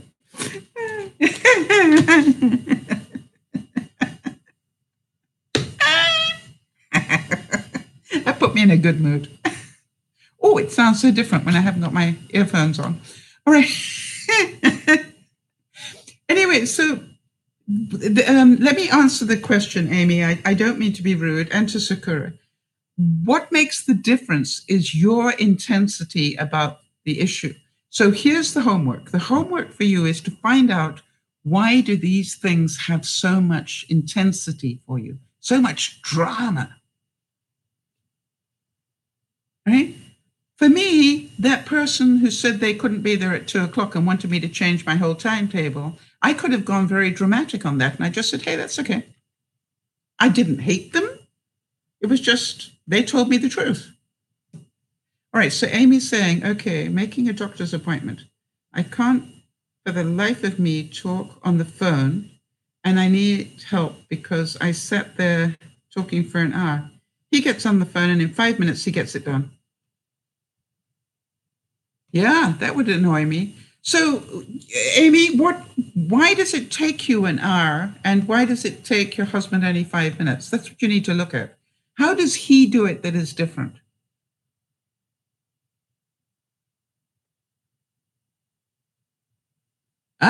Sakura says that's how I was raised. Yes, if you were raised in a drama family, then that's how you learn to be, right? Everything's dramatic. I think about Jody trying to get transport to get to an appointment because she doesn't have a car anymore, and she can't get on a bus or anything with her husband, right? Because of the fact she's so incapacitated. I think she's got reason to get a bit angry now and then.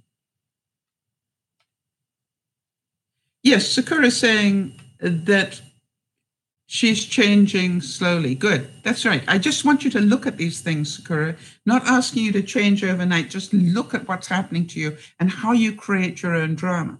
All right, Amy, that's a good, truthful answer. The reason it takes Amy an hour on the phone is she's constantly trying to find the right words. Now, Amy, if you know that to be true, then before you get on the phone, make some notes for yourself. And Amy also relates to being brought up in a drama-filled family. Yeah. If you were in a family that was, everybody overreacted to everything. And what I learned, Amy and Sakura, what I learned to say was, how would a totally organized person deal with this? Right? Or in the case of the telephone call, you might want to say, how would Sal do this? Well, you'd probably be angry because Sal probably wouldn't have a problem with it at all. But actually, I would. But maybe thinking about how I might do it will help you do it better for yourself. Amy, I love that honesty. Gosh, you're doing great work, Amy. You're doing great work. Amy says, I should do that. But being a big girl is hard. Wow. Yeah, it is, isn't it? You see, you're more than capable. I believe that of you because you're an adult. You just want somebody else to do it for you. And if you do it badly enough, your husband will take over and do it for you. That's really your bottom line. I don't want to do it, so I'll let him do it. Think about that. And Jody's saying, yes, she has her days.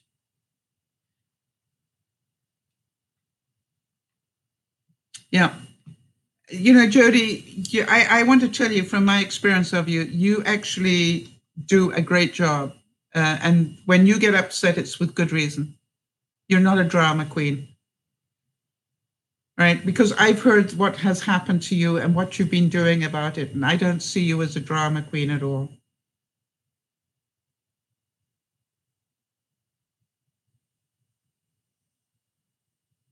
Yes, Sakura, you do need to do that work on yourself now. There's no doubt about it. Yeah, you need to look at this drama queen stuff and just go, he wants an adult, not a child, all right, in his life. Men love to help, but, if they feel that you are being pathetic, right, that you're not thinking like an adult, that can be very frustrating if they are adult thinker. But remember something else, Sakura. He fell in love with you as you are. So there are times when you need to go, excuse me, this is the person you fell in love with. So do me a favor, back off. Yeah. I'm doing my best and I'm learning and I'm working on these issues. But remember, I am the person you fell in love with and decided to marry. So let's just start from that place. Hi, Amel. Welcome. Good to see you. And Amel, anything that you want to talk about, just go right ahead. So Sakura, do you understand that? This is like, give yourself time and space and just say, hey, honey, I love you dearly. That's why I came and got married. Yes, you're still you, but a better version. It's a good idea to do that. Yeah. So, and then you don't have to be nasty and go, I know there are times when I drive you insane. But remember, this insane you fell in love with. And I'm working really hard to bring that up. And by the way, just so we're clear, there are times when you drive me insane too. Okay, so Mel,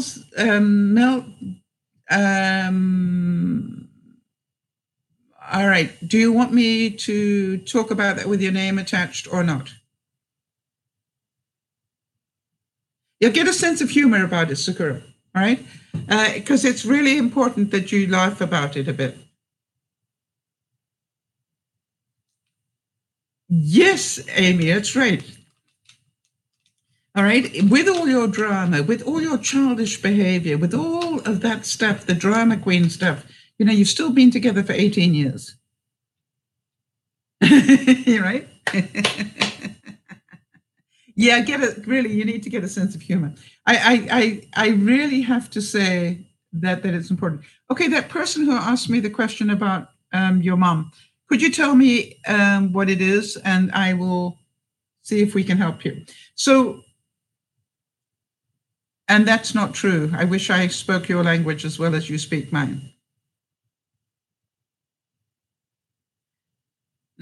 I watched somebody with a really great sense of humor do something one day. And he left my house. He was visiting, and he left my house and went to go to his car, but he forgot that I had 3 steps outside my house, and he took a flying gabonzo fall off the 3 steps. Now, I don't know what the people in your life would have done when they did that, but what he did is he stood up and he sort of shook himself off. He came back up the steps, opened the door again, came in the house again, and said, I think I'll try that again. And started from scratch. And it was just, I hurt with laughter. What a great way to deal with it, right? What an incredibly great way to, not how embarrassed I was and how come you haven't got, warning signs that there are 3 steps or anything.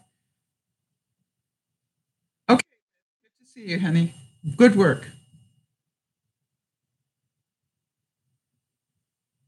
Good work. So I want to just start wrapping this up a bit about the mood. How many of you can see that a lot of our mood, in fact, all of our moods, are of our own doing? It is what creates a mood is what we think about a situation. But what I started off by asking a question, and the question was, do your actions control your mood, or does your mood control your actions? And so that's what I want to finish with. How many of you do things to change your mood to the better?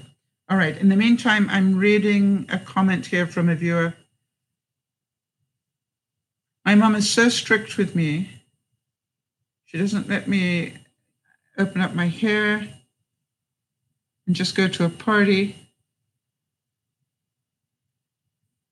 Okay, so, and a few other things. Okay, so what I'm hearing here is that your mother is very traditional.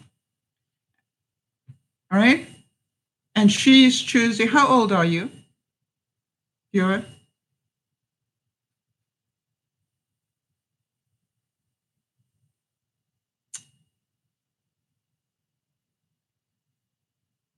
I hear this a lot. I've heard this a lot. Yeah.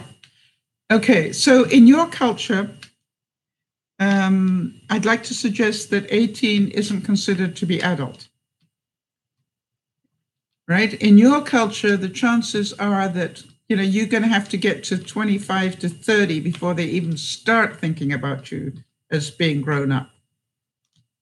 That is my experience if you're in a very traditional home. Can you tell me which country you're in? Because it'll help me identify it a bit better in terms of the culture.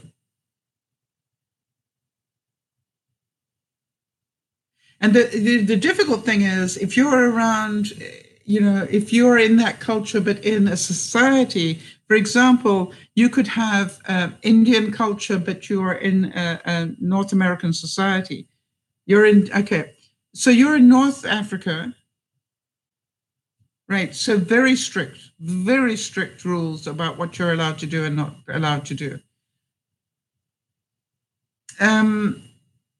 So to me, this is like, that is your culture. You got a couple of choices, right? Which is to accept it and keep moving forward. Your hope is that you'll be able to retrain your parents to be more traditional, right? That basically is what it's about. Be more traditional and let me, choose my own clothes and let me wear what I want to wear and go out with who I want to go out with, and like my other friends do. You see, they're trying to protect you. You do know that, right? That's the bottom line here. All these cultures with very strict rules about their women, right? It's about protecting you. Oh, yes, that's the other thing. Don't you love the guilt of that one? The other thing in those very strict upbringing countries is people will talk. They'll say you're a loose person or whatever. I have a very good acquaintance, not really a friend, but an acquaintance. And this person is gay, right? And I remember he said to me one day, he said, "Sal, I'm thinking about maybe telling my parents that I'm gay." And I said, "Are you joking? You don't think they know?" I mean, because he was as gay as they come, right?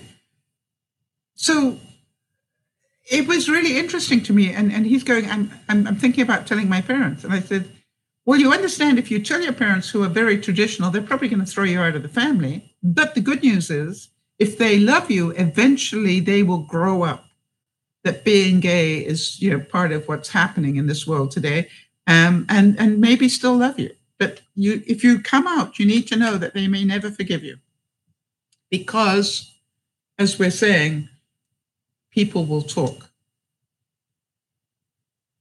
So you've got, at 18, you've got a number of choices that you need to make.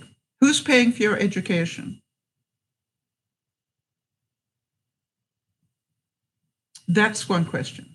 Who's paying for the roof over your head? Who's paying for, the food you eat? And if you answer my parents, yep, then their rules apply. If you're living in your parents' house, basically, life goes by their rules. I left home very early on. I left home at 18 because I didn't want the rules. And that was, and boy, I want to tell you, it sounds like a good idea at the time, but when you start having to not only buy your clothes that you wanted to buy and the food that you wanted to eat, now suddenly you've got to pay for somewhere to live and the electricity and everything else. You go, whoa, wait a minute. This wasn't such a great idea after all. But you know something? I never regretted it. So to me, this is like, you have to just wake up to the reality. Here's my advice to you, if you would like to talk about this. Go for a win-win situation. Go for, if you can, say, hey, I totally understand that you want me to wear traditional clothes because you're trying to protect me and the culture. I understand that totally. Can we sort of come to a halfway? How about that I will wear traditional clothes when we go out with your family, but when I go out with my friends, may I occasionally wear something modern? Not sexy, not risque, not anything like that, but maybe I can go out in Western dress, if that's what you're trying to do. Does that make sense? Try and come to a win-win. Yes, she wants to protect you, but too much. No, it's not too much. You are her daughter. There is no too much. Ask any mother. There is no too much. The only problem is that when mothers hold on this tightly, they stand the risk of losing their daughters. But that's why I'm saying, try and get to a win-win. How about we go and find some clothes that are more modern, not traditional, that you actually are okay with? See if you can find some. See, try and get halfway there. Does that make sense, honey?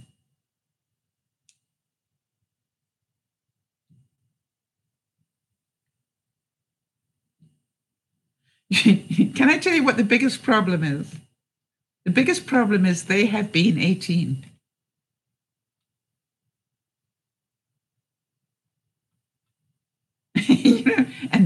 they probably remember what they were up to and what they weren't allowed to do. You see, it's payback. That's what happens. You want to live like a girl. And if she could give you one thing, if you only could get one thing from your mother, what would you want?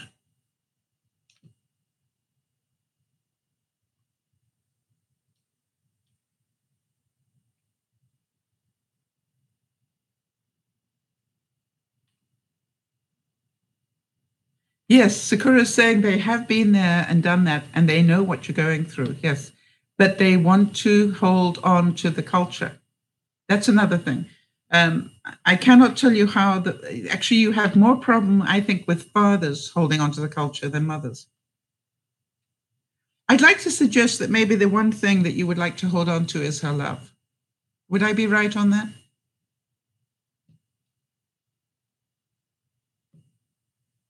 And so I'd start wording things a little differently. I would say, I really don't want to lose your love because I have respect to you and I love you to bits. I want to buy one thing. And this is it. Please, please, please. And if you don't want me to wear it in the house or you don't want me to wear it when we're out with your friends, I understand that.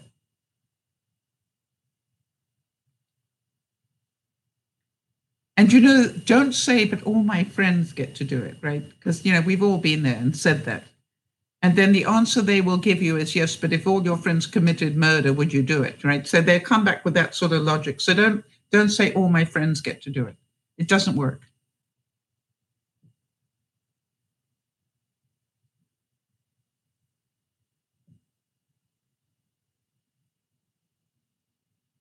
Yeah. You see, she really does love you. And I need you to hug her and say, I'd actually ask for her opinion about it. By the way, when you were 18, did you ever want to wear different clothes?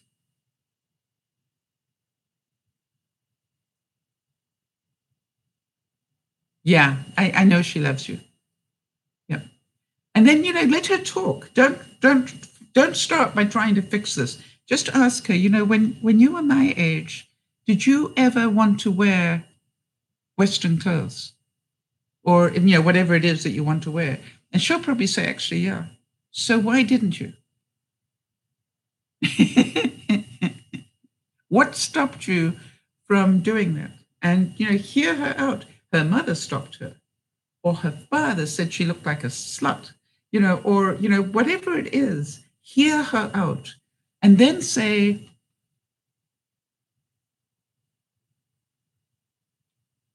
yes, exactly. Her father is so strict. That is why she is like that. Yes. But isn't that what I said earlier? The fathers are more strict than the mothers. So that's what I would ask and say, something? Do you want to be like your father? And by the way,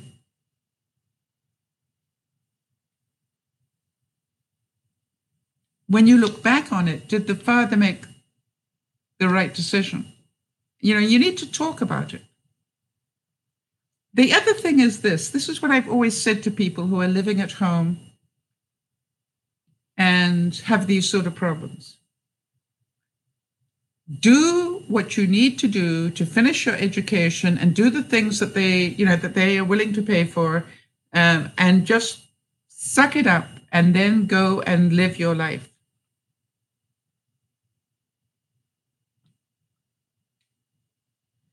He wanted to protect her. Yeah, that's exactly what this is about. It's about protection. They don't want you to look like you are somebody, that, yeah. So this is a matter of trust, all right, to some degree. But the joke is this: you and I, just because you're wearing the right clothes doesn't mean that makes you trustworthy. You could be getting up into all sorts of the wrong behaviors wearing the right clothes.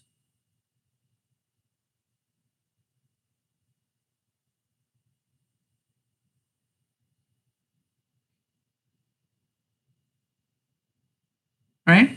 So, Yeah, Ireland's input is I think the perspectives are changing and that mothers are more strict. A lot of guys are going to America now for education and they change. A lot of times they won't want their daughters leaving. Yeah, because they see what's happening. Yes, Ireland's saying her girlfriend's from the Middle East. And the newer generation, the girls typically stay in their country. And a lot of the men go to university in America. Yep. The same in a lot of cultures, right? It can be Middle East, it can be India, it can be, Asia sort of thing. It doesn't really matter. The thing is this, the bottom line of this is as long as you are living in your parents' home, the parents' rules apply. That's a bottom line. When I lived in my parents' home, I had to be home by a certain time. That's their ruling, and that's right. I hadn't really, it was like I didn't like it. And I started to get pretty angry about it. And eventually I thought this is insane, you know, and I left home. Yes, so that's what you do, right? Finish your high school, and then you're going to go to Germany. They're not going to be coming with you, right? And you are going to be free of that strictness. But what you need to do is start making sure that they understand that you are responsible.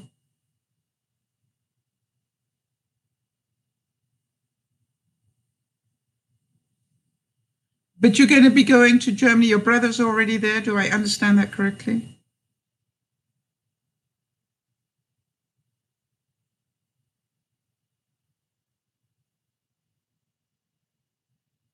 Yes. Now they may say, okay, you can go to Germany, but you have to live within the culture in Germany.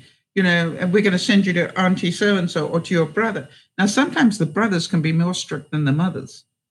From my experience, some brothers in those cultures can be, because they're told by the parents, you make sure she does da da da da da, and you will bring shame on the family. Oh, it goes on forever. But the main thing is get your education, get your whatever it is that you aim for, and then you get to live your life. That's growing up. There's going to come a time when you're going to have children, and this will make so much more sense to you. However, in the meantime,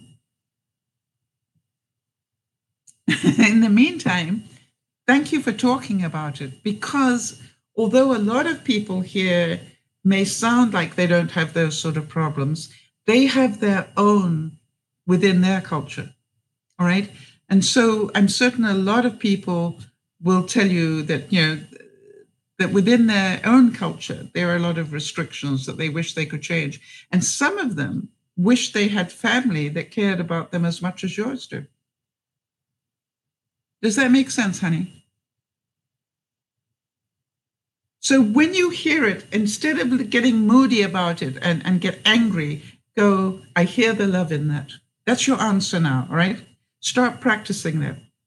When they go, you need to wear do. I know, I hear the love in that.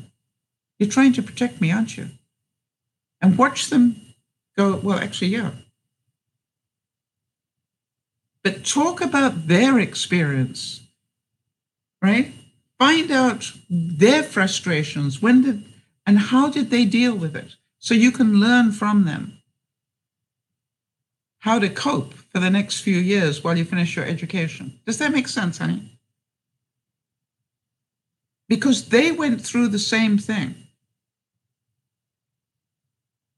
or their version of it. How many of you can understand how frustrating this must be? And do you know how many people have written to me from Saudi Arabia, for example, where the women up until recently weren't even allowed to drive a car on their own, and they can't just get on a plane and go to Germany. You didn't understand the question.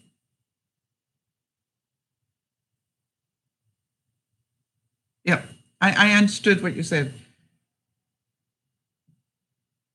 Yes, Sakura, who comes from the Philippines, said she wasn't allowed to have a boyfriend until after college. And Jody's saying, I can imagine how frustrating it is. Yes, what I'm saying is that understand that your mother and your father felt the same way when they were 18. So get them to talk about how frustrating it was for them, and then find out how they dealt with it. What did they do to be able to not be angry and feel unloved? You see, you don't feel loved, you feel angry because you want to be free to make your own decisions. That's part of growing up. Yeah, they finished college, and then the culture said they should be married by the time, and this is the other thing, right? There's going to be a push for you to marry the right person, right? Within the culture and understand that's about maintaining the culture, which how many of you know religion does that in its own way? I know you do, honey. I know you want to live your own life, and you will on your own terms when you're adult enough to look after yourself. Do you understand? When you've got the education, when you've got the experience, then you will be able to make the decisions for yourself. In the meantime, we're here to help you as best we can.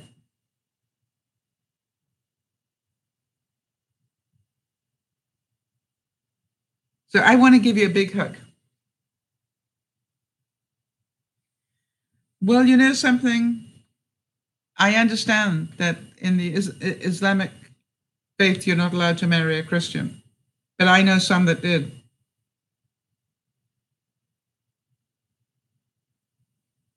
Right? Yeah. And I know, black people who married white people when it wasn't allowed. I really, I've got more stories on these things than you can imagine, honey. That doesn't mean go against your religion. I'm not saying that. I'm just saying understand the whole reason for those rules within a religion was to maintain the religion. That's what it's about. It's about power.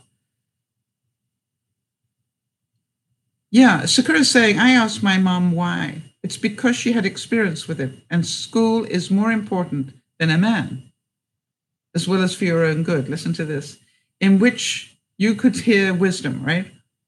And now I'm living life the way I want to. Yes, she wanted you to finish school.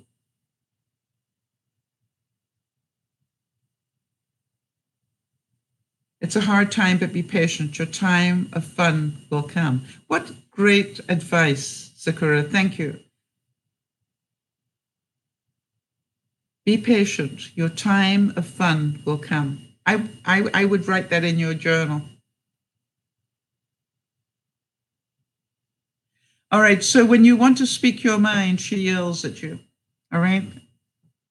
She doesn't want to hear your views. I understand that.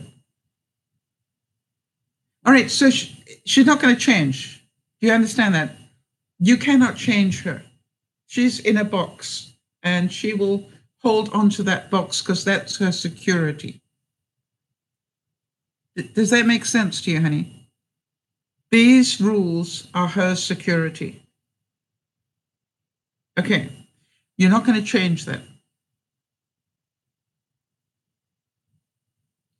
And so you need to acknowledge that and try and find out how did she learn to keep within those rules. That is the conversation. It's not about you don't understand and you're so cruel and you're so mean. Know that she must have wanted to get outside of the box.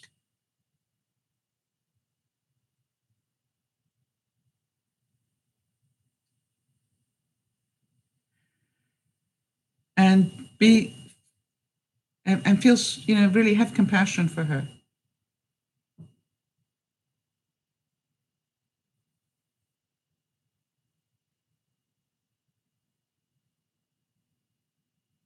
and respect the fact that she made a choice to produce you, to get married and to have you over her own dreams. Think about that. And, do you know what dream she gave up? No, you don't. That's not true. You hate that you can't do what you want to do. You don't hate your mother. You hate the box she's in. And I understand why you say it. Most children, how many of you in the room said that to your parents at one time or another? I hate you. When you couldn't get your way. But it's not true. You actually don't hate her. You hate the rules. And the way that you get away from the rules is to grow up. Yeah, to grow up. And Sakura did it. Sakura was in the same strict upbringing in her life, but she ended up growing up, getting married, and only now is she starting to face reality.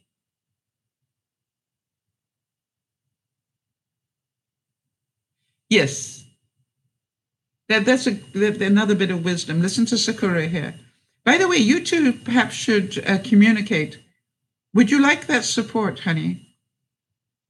So if you would, then write to me at DearMamaSal@gmail.com. And Sakura, if I can pass her email on to you, let me know. Okay, because what I will do is I will merely say, if you want to help them, please.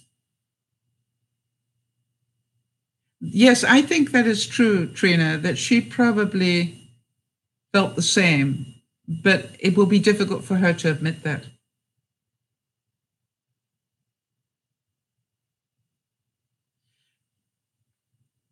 Okay, so, sweetie, if you want to write to me, I will let you have Sakura's email.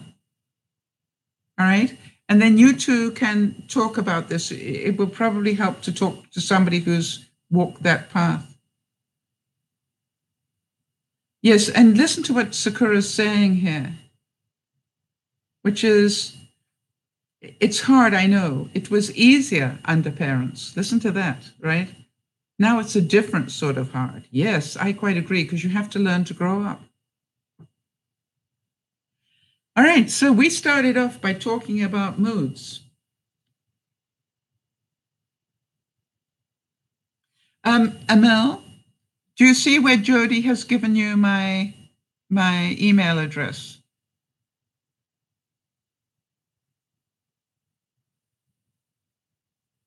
DearMamaSal@gmail.com. If you would like me to link you with Sakura, whose name is actually Bernice, so that you can talk things out with her because she has similar experience.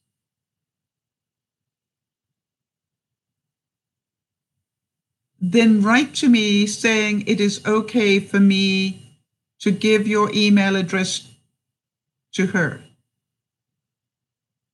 And you can just say the person that wants to help me. It's okay for you to give my email address. I need written permission to give your email address to another viewer.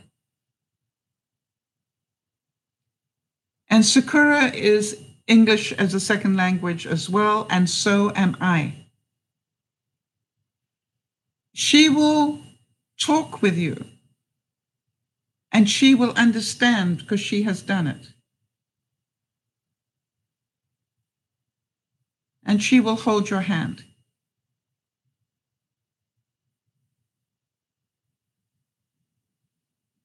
Would you like that? And when you're angry, she will understand. All right, sweetie, that's a good thing. Breathe. I can do this.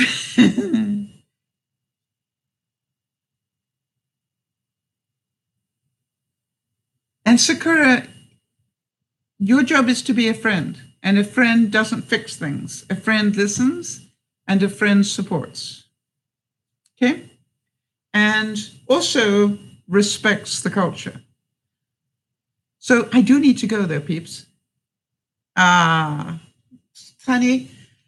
it is our pleasure. This is not just me, it's everybody in the room. All right?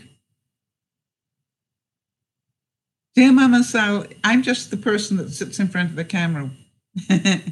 We've got a group of people that support everybody. But thank you for thanking us. It is our pleasure. It's why we're here. This is really difficult to talk about. And I thank you for that. All right, everybody, I need to go. We'll be back at 7:00 tonight, same place. Thank you so much for helping. Please concentrate on your moods, all right? If you get into a mood, remember you're the drama queen. You created the thinking. And you cannot think your way out. You need to do something. Go and do something different. Right? Do your way out of moods. And when I get into a mood, I say to myself, this is not healthy.